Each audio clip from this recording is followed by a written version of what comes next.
Hey everybody, Bob Chick back with David Baye. We're here with the last rep once again, seeing what's up in the bodybuilding world. David, I am fresh off a flight from Phoenix at the Europa Games, of course, and on a flight again tonight to Brazil. So no rest for the weary, my friend.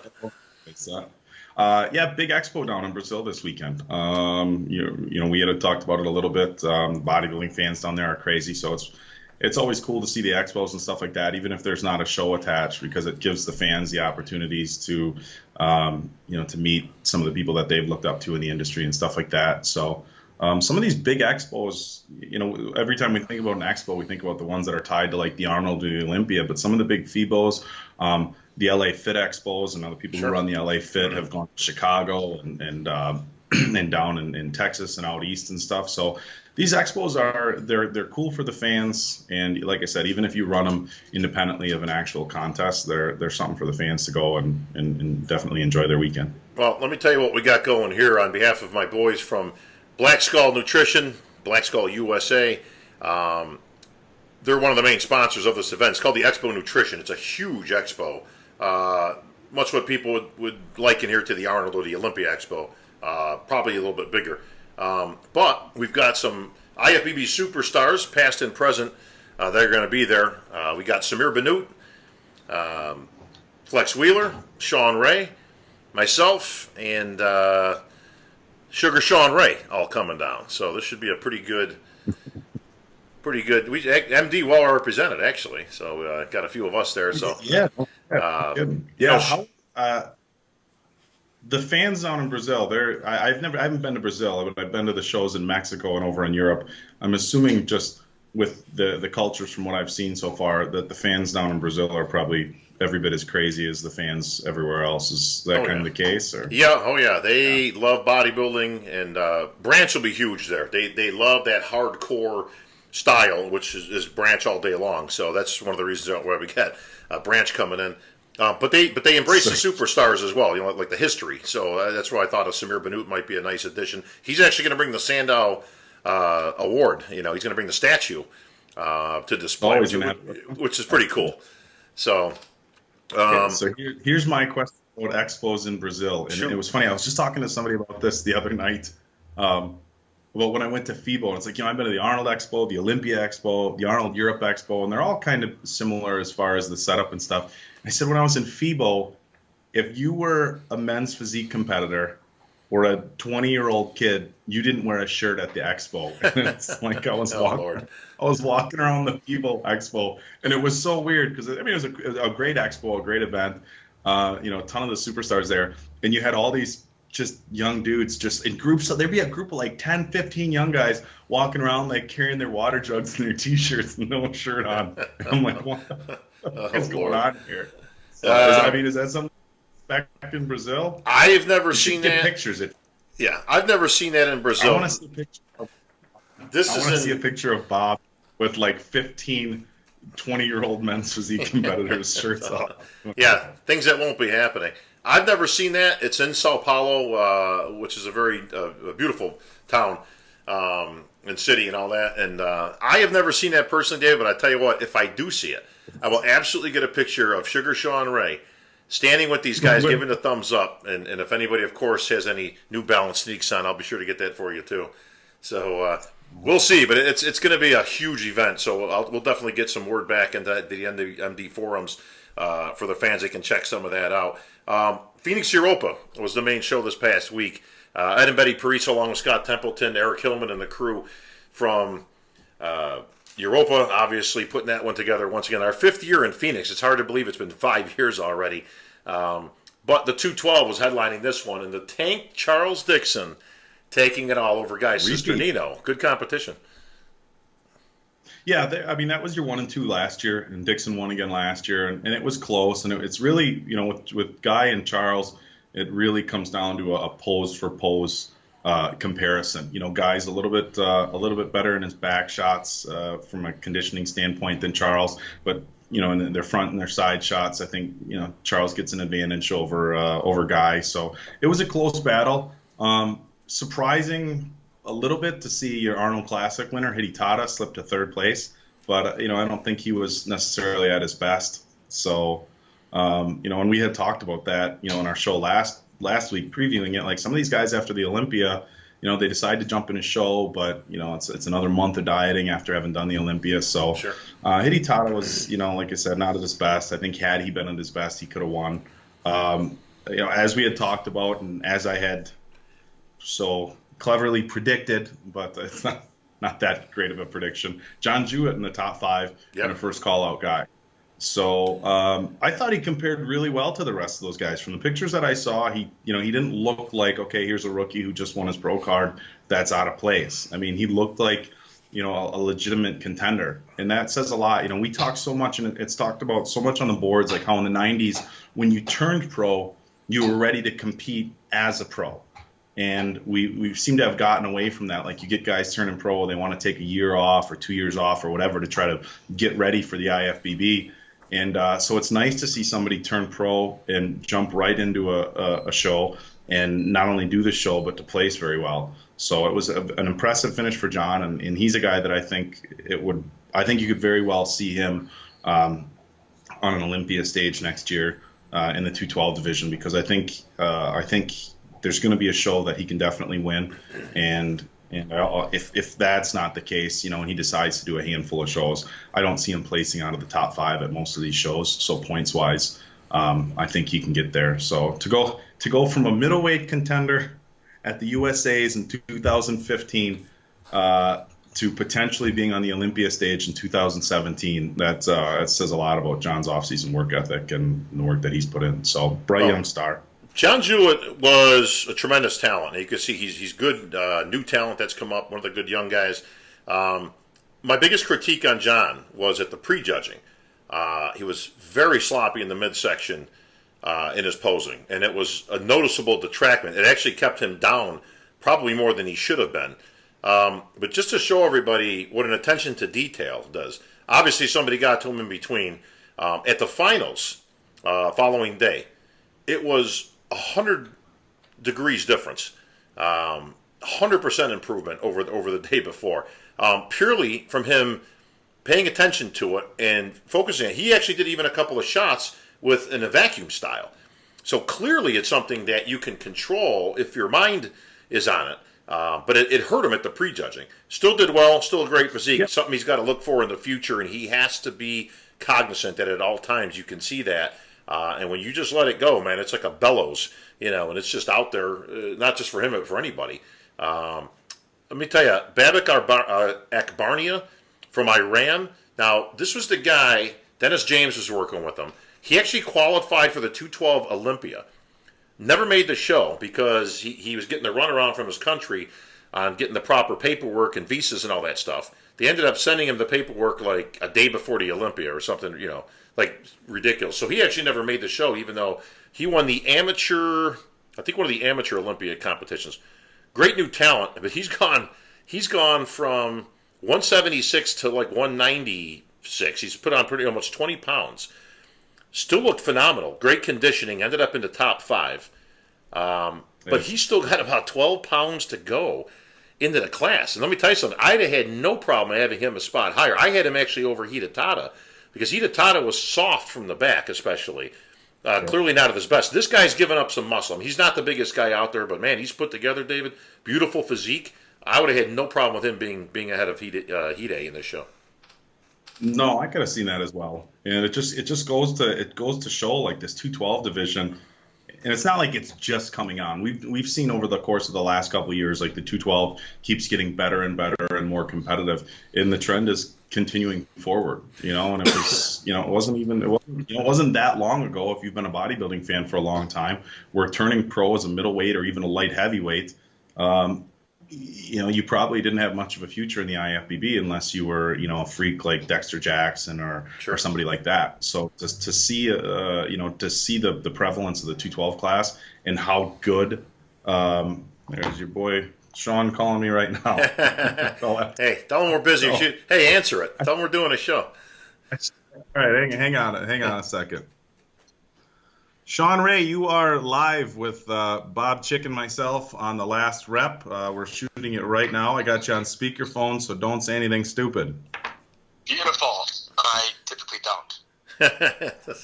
That's Shawn, we're just talking about heading down to Brazil for that big expo, and Bob says he's going to get a picture of you with all your men's physique fans. Well, that'll work. Men's physique in Brazil is very popular. I'm popular with the men's physique guys. I think it's because I have a men's physique now, so it's all good. Is that what that is? All right. Well, Shawn, Bob wants to know if that's what you call your physique, is a men's physique. No, but I think I'm closer to men's physique than I am a men's pro bodybuilding physique these days. So no comeback? No comeback from me, but there's a lot of rumbles out there. I heard Flex Wheeler may be on the comeback trail. Oh, boy. You hear that? Now, ask him a question for me, because I don't think he can hear me directly, but if Flex Wheeler comes back, him and Levrone square off, who wins? Levrone wins because Levrone's got time under his belt. Flex loses because he winds up in the hospital. And the guy has a myriad of health problems. He's on a borrowed kidney. His back and arms are tattooed from here to eternity. True. It's just a hot mess. He had a lot of surgeries. Jesus. Now, as long as we got Shawn on here for a special guest spot, I'd be remiss, David, if I didn't ask him. Shawn, you saw the guest posing pics from Kevin that we've seen post-Olympia. Have you given any thought to reassessing your position or anything else that you said prior to seeing Kevin before the Olympia? Well, those pictures confirmed to me that he's officially retired as a professional threat or competitor on an IFBB pro stage. Now, that being said, I'm putting him in the category of a Robbie Robinson, Albert Beckles, Tony Pearson, and even a Vince Taylor. I mean, the guy still has the ability with his physique to go out there, to pose, to have people look at him in reflection and reminisce about a physique that once was. Now, that being said, stepping on an IFBB pro stage, one, it's not worthy of ever qualifying for a future Mr. Olympia competition, whether he puts in another 8 months or another year or another 2 years. The legs are gone, along with the back. Number two, for a 52-year-old man, what he's done in the past 12 months is remarkable and amazing. I don't think we're going to see it anytime soon. But as it stands in terms of trying to be a professional champion or Mr. Olympia competitor, Kevin will never see the Mr. Olympia stage unless they give him an IFBB invitation like they did this year.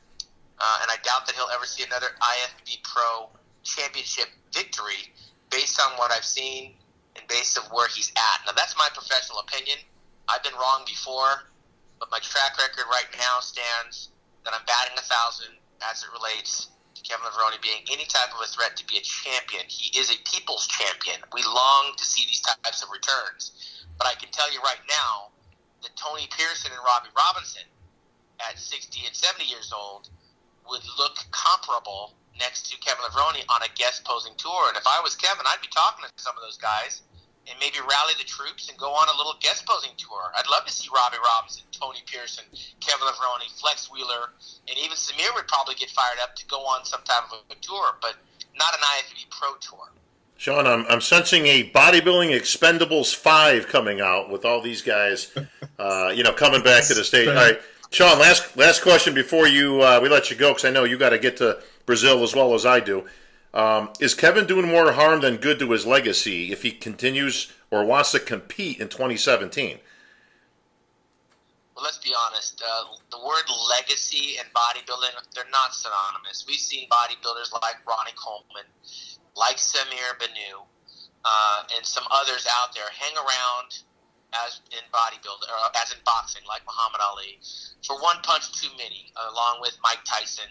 And we've seen some great champions stay longer than they should have, but yet get a second wind and parlay that into other things. I think Flex Wheeler talking about coming back, it's talk. It sounds great. People will probably cling to that, but not to the degree that we did with Kevin. Kevin's legacy is already done on the competition side. What Kevin is doing is fulfilling unfinished business. The guy wants to be on a stage. The guy loves to hear the roar of the crowd. He wants people talking about him. He likes to meet and greet the fans. He's in the supplement industry. So what he's doing is great for his business, and it's also great for reliving the dream. He's got a second bite at the apple. Some promoters want to pay him maybe to get on a guest posing stage, but on an IFBB stage, again, it becomes a very lonely, isolated existence where I think we as professionals, critics, writers, journalists will look at that not with nostalgic of what was, but what is. I think we will shake our heads, we'll scratch our heads, we will feel sympathetic to him not getting the call-outs that he thinks he's worthy of. But guys like this have got to go through it, Bob. We can't talk him off the stage. The pictures don't lie. He sees something that we don't see in the mirror and in the pictures. But what he does see is fulfilling his reason to get out of bed. Look, I'm not going to stop the guy from getting out of bed and getting on a stage. As long as there's a stage and a promoter wants Kevin up there, I'm sure, like Ronnie Coleman, Kevin will do that. Ronnie Coleman was guest posing right there in Miami, Bob. You were at the mic at the World's Masters Olympia, and completely tear the T-shirt off, and he was standing on toothpicks in the shadow of what he was as an 8-time Mr. Olympia. We shook our heads, but Ronnie had the time of his life, and I think Kevin right now is living a second dream. Let's let him enjoy it, and I'm not going to continue to be critical of him, although I call it like I see it, and right now that ship has sailed. So let's not talk about Kevin as a professional threat, but let's let Kevin try to enjoy the guest posing circuit if that's where he goes. Now, if he gets on the stage, he's going to get the criticism. We can't avoid talking about the contest that we professionally do. Our professional opinions count, which is why we have this medium. But I think for Kevin, at some point, barring an injury, will continue on the path that he's on, continue to believe what he believes, and let's just sit back and watch it happen. Well, certainly, Shawn, not short on opinion, and you can't tell come off the stage, buddy, or the ledge. We both know that. So, Shawn, we'll let you get the pack, and I will see you, my friend, tomorrow morning, actually, as it's going to be in Brazil. So we'll catch up with you, Shawn. Thanks for stopping by, buddy. Absolutely. We'll have Branch Warren, Flex Wheeler, Samir Banu, yourself, and myself out there. We're looking for a elite pre-sighting at the Black Skull booth. Oh, boy. We'll have in-depth, detailed reporting from that expo. Well, you can interview him yourself or report with him, but we'll go from there. But that's going to be an interesting deal, man. We'll see you tomorrow, Shawn. Cheers. Take care. All right, David. Special viewer call-ins. He didn't pull any punches, did he? Wow. No. Jeez. Listen, that's Shawn for you. So. Well, listen, I don't expect anything less from Shawn. I mean, that's exactly what he should do. He should give his opinion, his expertise. Is he wrong? No, and I think actually a lot of the guys in the forums are giving him actually some accolades for being correct in his assessments of this. But is he right or is he wrong? I mean, here's the bottom line, David. I mean, as going out and guest posing and making appearances and all that stuff for his brand, I couldn't agree more with Shawn. I think it's absolutely a good idea. I think it brings him out into the current climate of people and fans and new base and endearing the old base to what he's doing. I would stop short of that, though. I would not compete again on an IFBB stage.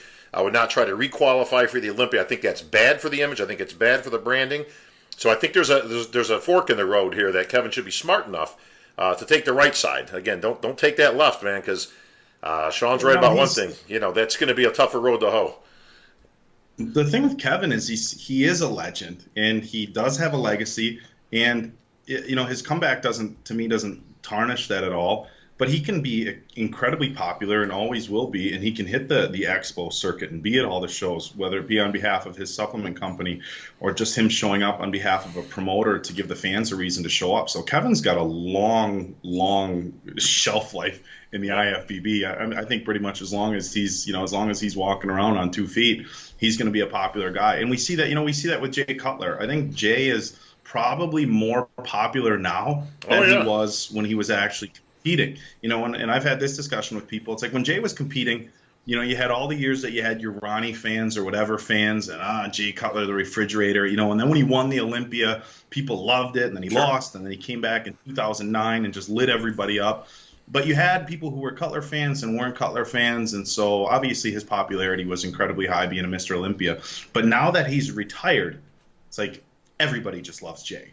The people who watched him compete, the young guys who see the stuff that he's still doing and how he's still out there. So Kevin's got, as far as staying in the limelight and still being very relevant in the bodybuilding industry, I guess that's my main point, is that Kevin is always going to be relevant. He can stay relevant.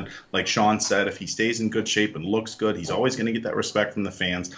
But maybe competing, but isn't the best idea for him. But again, and we said this in the last show, and Shawn brought up a good point. Like, if that's what you want to do, at the end of the day, then that's what you got to do.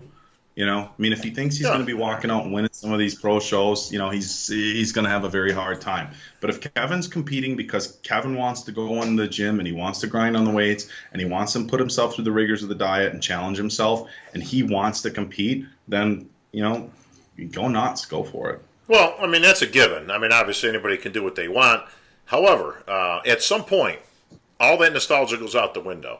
At some point, you become another competitor, and yeah, you're going to have to requalify.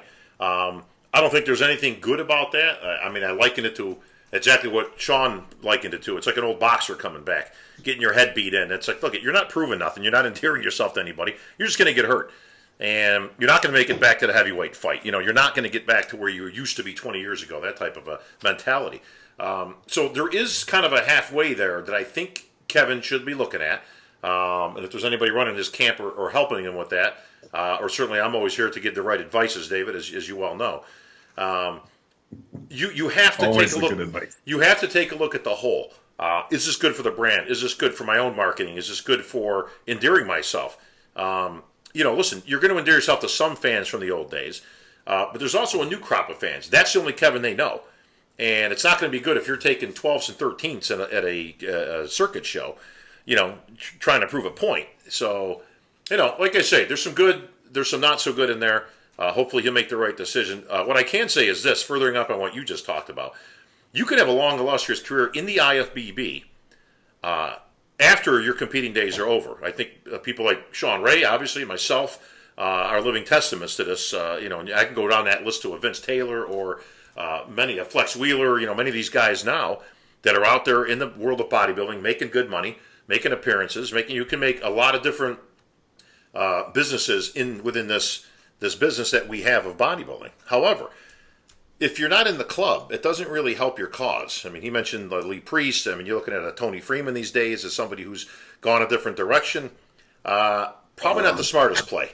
Probably not going to. Did Tony ever forward over that $300,000 check or whatever he said, $100,000 check? You know what? Hasn't been any proof of that. He got a nice watch, you know, so far, and you know, again, you don't even see him around, obviously, in any way, shape, or form, even on that side of the tracks.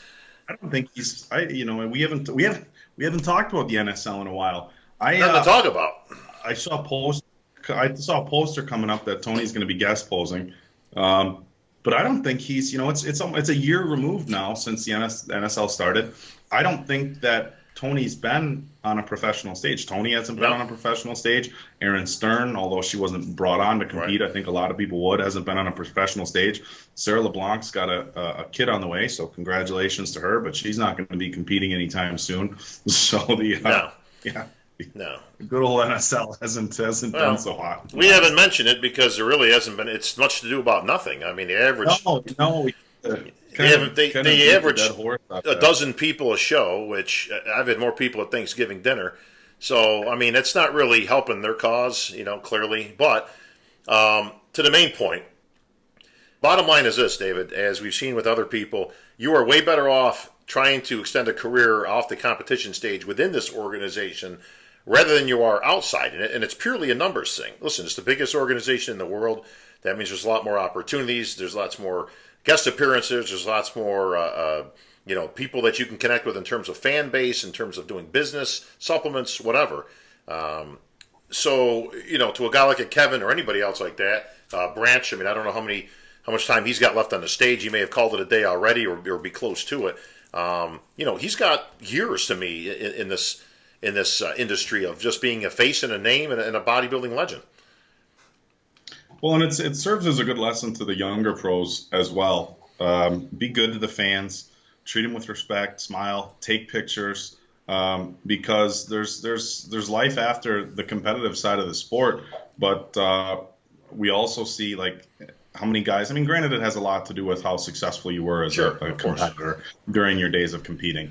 But we see a lot of popular guys from the 90s and stuff that aren't doing what Shawn and Kevin and Flex do, and you know, again, that goes back to their successes as bodybuilders. But just being good with the fans is not only the right right thing to do as as an ambassador for the sport. But it's a good business move, and like I said, I think a lot of these younger guys can take cues from guys like Jay and Branch and some of the veterans as far as how do they handle themselves today to ensure that they can continue doing the business years down the road. Well, quickly, we've got about 8 minutes, David, but the Olympia Europe show is this weekend as well. So we'll be in Brazil. That'll be going on over in Germany.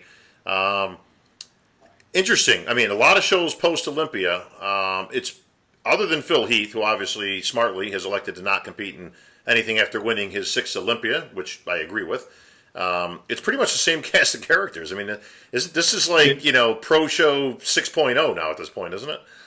Yeah, it is. I mean, it's a good lineup, and like we had discussed last week, it's a really good opportunity for the European fans to get out and see the top guys in the world. I'm not sure if Phil's going to be there as making a guest appearance, but I would think it's likely. But it is, it's rematch number 5. Or actually rematch number 4, but match number 5. You had the Olympia, you had the Arnold Spain, you had Kuwait, and you had Prague, where it's essentially all the same guys going back and forth. So it'll be interesting. I did hear that Ramy has been dealing with a stomach bug over the last couple days. Apparently, he was in India, had some bad food there, and he's been dealing with it. So I don't know that we're going to see Ramy on stage. Like I said, this is just what I had heard. I'm not going to confirm that one way or the other. I'm assuming he'll be there regardless of whether he can get up and compete for the fans and everything like that. But it's interesting because we have seen these guys flip-flop. The only guy that we haven't seen, squeak out a post-Olympia win is Shawn Rhoden. And, I believe he's going to be there. Which, by the way, isn't that the irony of all ironies? The guy who ends up taking second place has yet to win a post-show. Yeah, it is very interesting because I think, he was a favorite going over into those shows just from where he was at the Olympia. But at the Olympia, we didn't see Ramy at his best both days. Right. And for as consistent as Dexter is, and he's always in great shape, we see him sometimes in just ridiculous shape. I mean, so like I said, Dexter has been, known as the benchmark for consistency and conditioning over all his years, but we still do see Dexter a little bit sharper at some shows than the other, and that can make the difference. So, as far as predictions for the show, predict a good show for the fans. Rulli's going to be there as well. You can kind of think it's going to be, Ramy, Rhoden, Dexter, sure. Bonac, Rulli, as far as your first call out guys. So it's going to be a repeat of what we've seen before.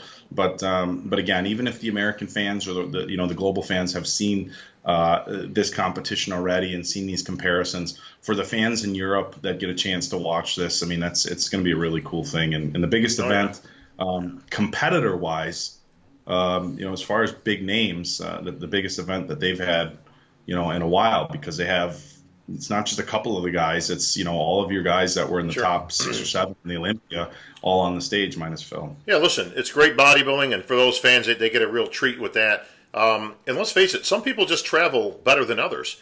You wonder, we can speculate all day long why Rhoden, who would have been the Vegas, odds-on guy to have won something, if not the majority of these shows, is 0-4. And the answer is it's just simple. I mean, look at, like you said, some of those guys didn't hit their peak at the Olympia. He doesn't seem to travel well in terms of bringing his best onto a stage overseas. Again, some guys do, some guys don't. The fact that more of them haven't had to drop out because of travel considerations, to me, is pretty impressive on that. It's difficult for those who don't know, and I've been not to this degree because I have never done, 5 shows in a row, let alone after the Olympia.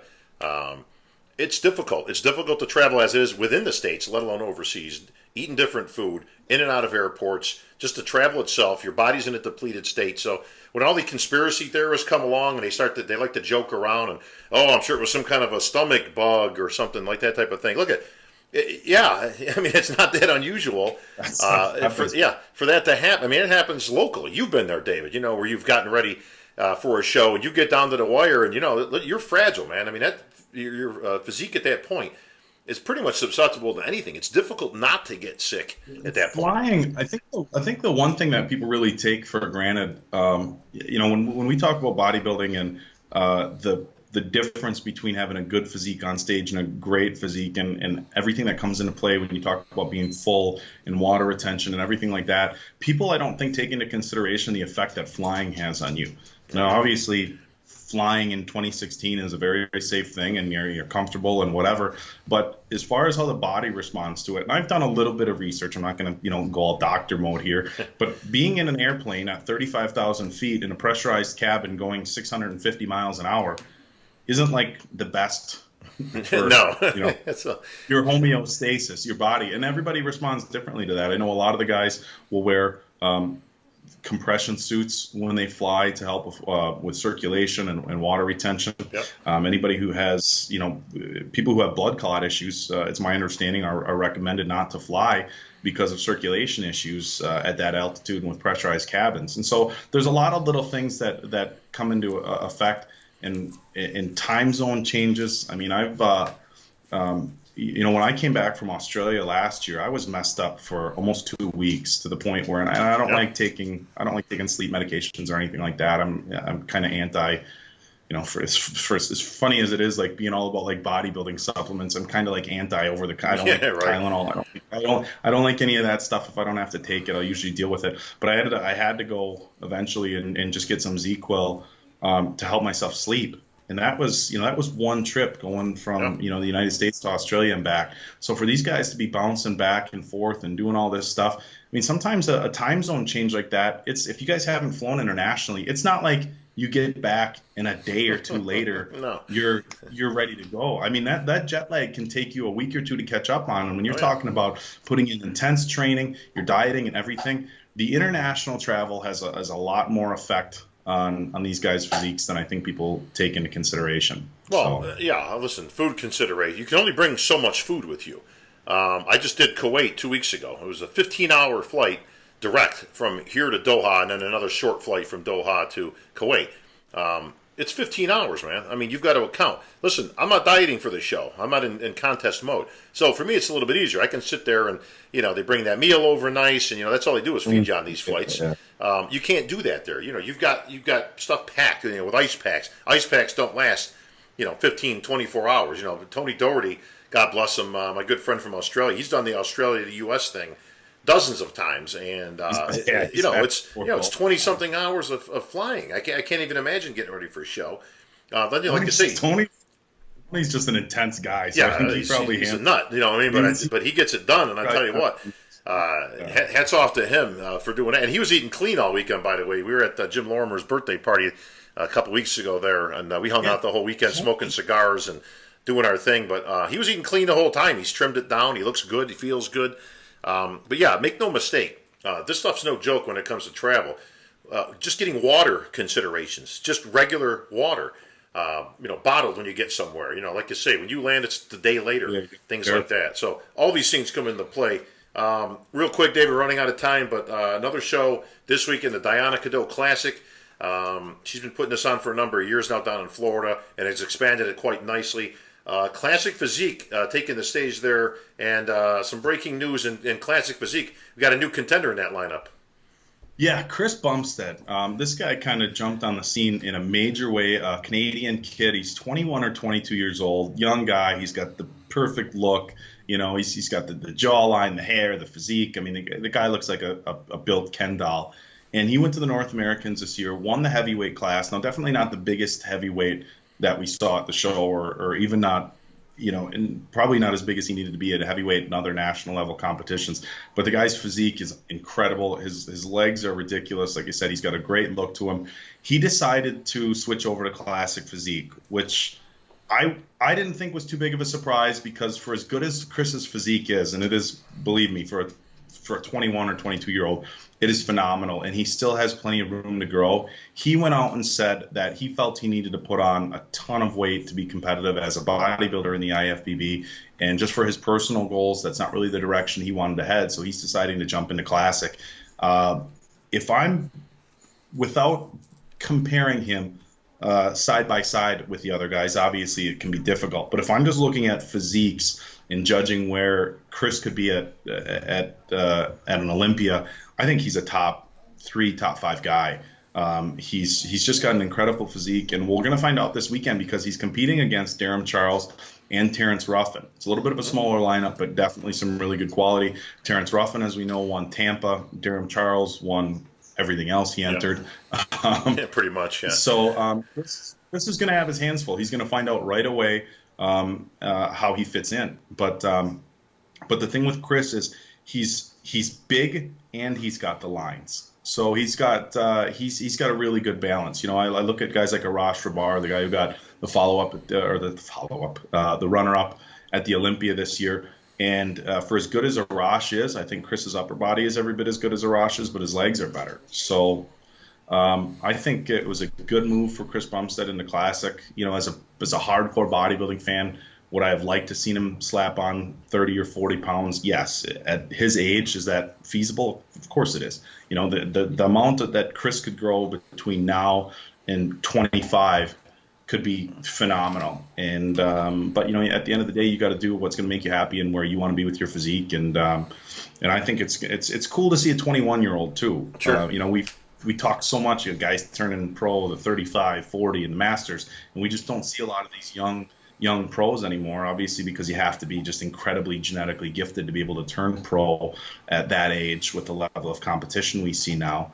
But it's gonna be a good show, and I'm excited. And I don't get like I'm excited to see this young new guy, but I'm excited to see Chris on stage.